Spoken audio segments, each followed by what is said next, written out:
We're live, I think. I'm joined by my brilliant client, the one and only Matt Wareham. How the hell are you? I'm good. How are you doing? It's Warm. been 2 hours since I last saw your face, I think. So. Yeah, it's not been that long. It was a good session this morning, man. I enjoyed it. Yeah, really good. Yeah, really liked it.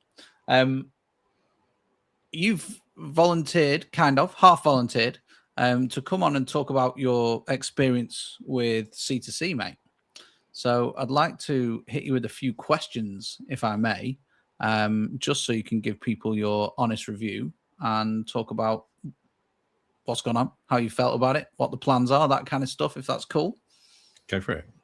Amazing. So rather than me butchering your intro, can you tell everyone about your offer and what it is you sell and who to? So my offer is specifically for coaches, consultants, founders, and it's for people who know that content should be a key part of their next business growth stage, but they just don't really have the time to consistently do it. So what they do is they spend an hour with me. I interview them. From that, we do a recorded video call, sort of like this, but it's recorded, and I sort of guide them through it, try and talk people through getting the sort of best out of their offer. And then I can turn that into around 10 short form videos. And then from each video, they also get carousels, text posts, marketing email, long form article. So they get enough content to basically dominate for a month from 1 hour of their time. And because it's a video, and then because everything else is based on the transcript of a video, it all sounds like them. It's not like outsourcing it to like a random sort of social media agency that just writes content on your behalf. It's all like properly got them in it. This is something founders need, because founders are like the busiest people. Yeah, and it comes because I met so many people running a sort of normal video production company. I met so many people who said, it always happens like January, September, those sort of like reset times that people are like, I'm definitely going to start doing video. I'm definitely going to start doing it. And then you speak to them 3 months later and they never have, or they did one, or they recorded some, but they didn't bother ever editing it or doing anything with it. And I think that's where it came from, right? So this came from speaking to people who said that they didn't have the time to do it. And there's a bit of friction as well. Like people sometimes say they don't have the time to do it, but then actually they also don't really want to. Like looking at a camera is a bit awkward. So they just put it off because they can. If you book a meeting with me in your diary, you will probably show up to it because it's just the same as doing a Zoom meeting. And then in 60 minutes, it's done. You don't have to take it away and edit it or worry about the captions. Someone else handles all that. You just do the bit that only you can do, which is speak as you. I love it. Like we speak a lot about removing the friction, right? We've literally just been speaking about it before we hit record and go live. But that's what you're doing for founders. And I think it's an invaluable offer, mate. Let's get into the... It wasn't as sharp as that before we started working together. That's been Well, you've talked about some other stuff as well, like the posting and the scheduling, potentially providing VAs. Like it is fucking exciting. I would love to unpack the whole thing, but obviously we're going for 15, 20. But great job on just consolidating, packaging that up. Like, I love it. I think it's brilliant. So valuable. Ignoring business for a second, let's go back. What was life like internally before C2C? What was the business? What did it feel like inside? So I was spinning a lot of plates, which everyone does, right? I mean, that hasn't completely gone away, but you're spinning a lot of plates. It's kind of hard to prioritize. And I guess I'm a sucker for, if there's something shiny and new that I can do, I would say I was not necessarily sat doing nothing and not procrastinating completely, but what I was doing was stuff which wasn't the priority that needed to get done a lot of the time. So I would tinker with the website, or I would do something that, if you ask me what I've done, I could say legitimately I've done something which is on my business, but it wasn't always the best thing I should be doing or the priority at that time. So it wasn't moving forward as quickly as it should have been. And that's something it's quite hard to get out of that habit completely. And I am a massive sucker. If I can make something in Claude code this afternoon, I will sit there and do that, right? It's fun, man. Yeah, but and that's not completely gone away. But what I've tried to do is make it much more focused, and also, yeah, just that was what it was like when I came to you. And the other thing as well, though, when I first came and sort of signed up with C2C Builder initially, we had a 4-month-old baby at the time, so business was like, spinning a lot of plates. There were also more pressures on my time than there ever had been before because we had a small baby. And I think when we first talked, I think we'd literally just had the baby, and I was like, I can't really do anything right this second. And then you came back a few months later and it's like, right, now's the time. Let's get it done. I remember it, mate. Yeah. Busiest time of life ever. Business and baby. It's like, yeah, it was crazy for me as well. And I was employed, although I did kind of treat it like my own business. Okay. So uncertainty, spinning a lot of plates, procrastination in the best way, because I have been working, but not doing the work. What would you say the external things that people around you might have noticed would have been? What do you think your partner would have said at like, what is it, 6 months ago now, before you started C2C? I mean, things were fine in a sense, but I think that we have a bit of I suppose, a goal of ours would be that if I can make the offer that I've got at the moment work well enough, then that frees up some other time around me, because the other part of my work involves taking a lot of camera kit, normally into central London, for days worth of shooting at a time, which over time I'd like to I just like to do less of that, really. So I think it was more looking at like, I've got this exciting new idea and I'd like to make it work, and I feel like some external help would sort of help with that.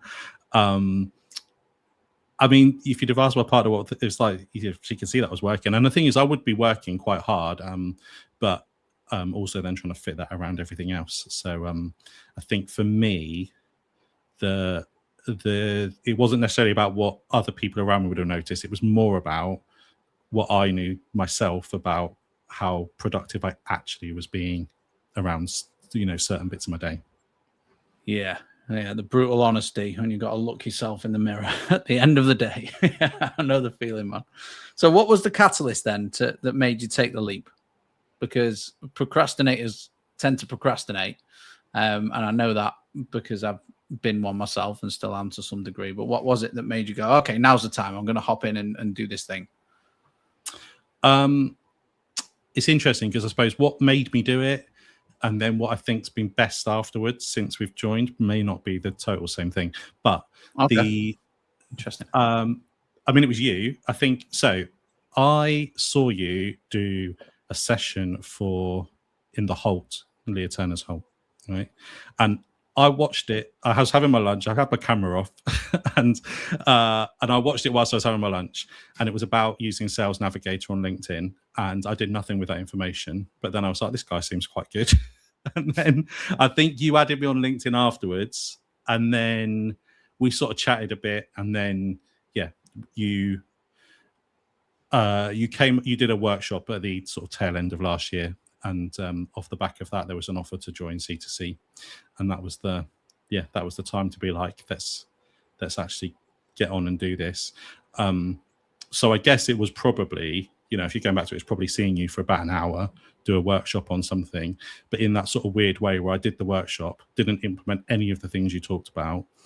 But then somehow went, well, this guy seems like he could probably help. So I don't know. That's probably not the answer you wanted, was it? That I watched the workshop. And it's interesting to know where people. It's interesting to know where people stem from, for sure. And what was the other thing? Because you said you joined for one reason, but it might be something else that has changed. Like, where were you going with that? As in the thing that I think, like, if I was to sort of sum up what I think C2C does for me, is get shit done. Without a shadow of a doubt. Like, you will sit there on a call with us and say, I'm going to sit here and watch you. You did it this morning. You just are like, okay, I'm setting a timer for 3 minutes. Go and fill this thing in, or go and do this. Like, what are you waiting for? Even when it came to booking this, you said, oh, if you want to do a live with me, I'm going to put the link here, blah, blah. And I was like, I'm doing it now whilst he's there. And then the other day you sent me a Slack message saying, what do you want to talk about? And 6 months ago, hand on heart, 6 months ago, if I'd have got that Slack message from you, or whatever was on a Saturday morning or something, I'd have gone, I'll deal with that later. Whereas, and I'd have tried to give you something that was a bit more polished. Whereas what I did was send you a nonsensical ramble, but I sent it straight away. and from that, you seem quite happy with the fact that it was like, these are the sort of things I'm thinking of. It's not written in a particularly, it's not like a blog post or something, but it's, and I think that's what C2C's done for me. It's that I will just do stuff. Like, if something needs doing, then rather than sit and plan it or spend ages tweaking, could this be slightly better? It's like, just get it done. Just like, get it done, move on. If you need to tweak it later, that doesn't matter, does it? Like, just, move things forward. So I think for me, that's probably, if you're to come up with like the one sort of overall feeling of C2C, it's that it's given me a kick up the arse to get stuff done. Love it, man. Oh, that's big. I'm glad, because a lot of people who do what we do in the early stages, who are my target market, incidentally, will overthink and stall and perfect to the moon and back before just pulling the fucking trigger. And there's something very liberating. So easy. So because it's your thing, right? And you've built it, you're like, I want to be protective over it. I want it to be perfect. But then it can't be perfect. And actually, it could be perfect or close to perfect in 2028. But like, what's the point? So like right now, like hand on heart, if you go to the website for my offer now, it's massively out of date, completely sort of different tone of voice and messaging to what I'm using in all of my other content at the moment.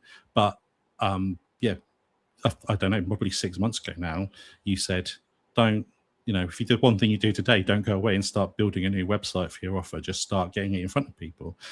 So right now, like the website does need doing, and that's something that will happen. But the old me 6 months ago would have then, rather than doing all the stuff that I've done since, and making sure that I've got content on LinkedIn going out more or less constantly, I would have probably just sort of knuckled down, spent ages tweaking the copy, coming up with images, taking some photos, and the website would have looked great, but there'd been zero traffic to it because wouldn't have done anything else, wouldn't have had the sort of, you've only got a finite amount of capacity, haven't you? And I think, the other thing actually, to touch on, like one of the reasons why I was particularly drawn to C2C and to you was because your sort of message was around doing this in a realistic way. Like, C2C is about making your life better by building the business that you want, right? That's how I understand it, at least. Whereas, there's some Americans out there who are about, it's not like do more to get to six figures or something, I don't know, basically burn your way to six figures and burn out along the way. And that's not really interesting to me, nor is one where they tell you there's a guarantee that you'll make a load of money, but to do so, you need to do 200 cold calls a day or something. You're like, well, who wants that, right? I think you're incredibly realistic about the time that people can put in. You're just like really on people's case when it comes to making sure they spend the time they have got wisely. Yeah, it's a big thing for me, man, and I'm glad you've got that impression. And yes, you did summarize it very accurately. But yeah, there are so many things we all could do. Sorry, say again, dude. No, because it could have been awkward because we've not planned any of this. So I could have summed up C2C in a way when you like, yeah, it could have been a bit awkward. But that was what I got from it. So yeah, no, it's like, I think people forget that they get to run, if they're self-employed, they get to run their business and their life however the fuck they want. And like, maybe you don't know all the things you need to do straight away and stuff like that, but you have an idea of what you want your week to look like. There's a bit of work, a bit of rest, and a bit of personal time. Like, you put the rest and the personal time in first, and then engineer the week, like the week's work after that, is the whole mantra for me personally, and that I try to help clients with as well. We've got a couple of minutes. Oh, we haven't. We've got like a minute or two left, maybe. have you been in other programs? I had a question written down to ask you about how it compares to other programs. I know you've been in the Halt, but that's completely different to Yeah, and I still am. Like, so that's a different thing. But I have nothing that compares completely to what you do, truth be told. I've done business coaching one-to-one with a variety of people. And I suppose on the face of it, you could think that would be somehow better. But to me, it's actually not. I'd much rather be part of the group program, because one of the things that you don't sort of appreciate before you join is how helpful the other people that are also in C2C will be to you, and like just how nice they can be. You know, we've been to live events and met some people, but like also, you know, I've done quite a bit of work with other people within C2C. So I think, you know, and actually there's something quite inspiring about seeing everyone else go and do the work at the same time, when you sit there desperately trying to not say anything on a call, saying go and do something. Like, you feel like you actually have to do it, right? Whereas so yeah, I've done like one-to-one business coaching, and I didn't get the results from that I just found it quite copy and paste, to be honest. It's interesting that a really well-targeted group program like yours feels much more relevant to me than one-to-one coaching with coaches who seem to use the same material for every client. I won't name anyone, but does that make sense? It does, even though it shouldn't. Yeah, you think it would be the other way around. Yeah, exactly. You think that, how does Chris know what I'm doing? But actually, you attract people doing all sorts of different things. But actually, I don't know, the help that you do sort of feels very specifically like it's useful to me nearly all of the time. And I think that's probably, you know, a testament. To be fair, that's a testament to your sort of positioning and how you find your clients, right? But yeah, to me, this is much better than any one-to-one coaching I've had. And I won't say that, you know, I could never have one-to-one coaching that's amazing. I'm sure there's some people out there who would kindly offer that. But for me, this works really well, and it works better. Yeah. Interesting. Yeah, it's almost backwards, that, because you'd think, because I don't really work with people one-to-one. I don't have any one-to-one clients at the moment. I've just decided that I'd rather put full energy into this. But when I did, it was completely bespoke. There was still, but this isn't completely bespoke. It's bespoke in elements, and clients make it bespoke themselves. So it's very interesting that was the case. Yeah. Well, I wish you'd had a better experience with them, but well, no, I think it's more about the fact that what you do feels relevant to us, and actually you couldn't expect a one-to-one coach to come up with the volume of resources that you've got for me, could you? It's like, that would just be insane if they had everyone that they did coaching with got the level of resources that you put into C2C. Then that would be absolutely mad. So I think you know, that's probably part of it too, right? Yeah, definitely. Matt, it's been great chatting, dude, and thank you for all the kind words. Sign us off with what the plan is for the rest of the year. So what are the next 2 goals, or what's the next big thing you're going to do? So the next big thing for me is that I've got a slight change to my offer coming the middle of next month. So I've got a sort of campaign running at the moment to sort of tell people about that and introduce that, and that will be so that people can have a sort of 3-month structured campaign for Content Pal, which is my offer, with the ambition that gets people results in a sort of structured, quicker way than just doing sort of one-off sessions with me. So that's what I'm working towards. And I'm also sort of rebooting and relaunching my video kickstart sessions, which are where we do effectively a sort of power hour, but like people get really specific deliverables, and there's a little bit of Chris in there where I make them actually do a video as part of the hour, as part of this, like, getting stuff done.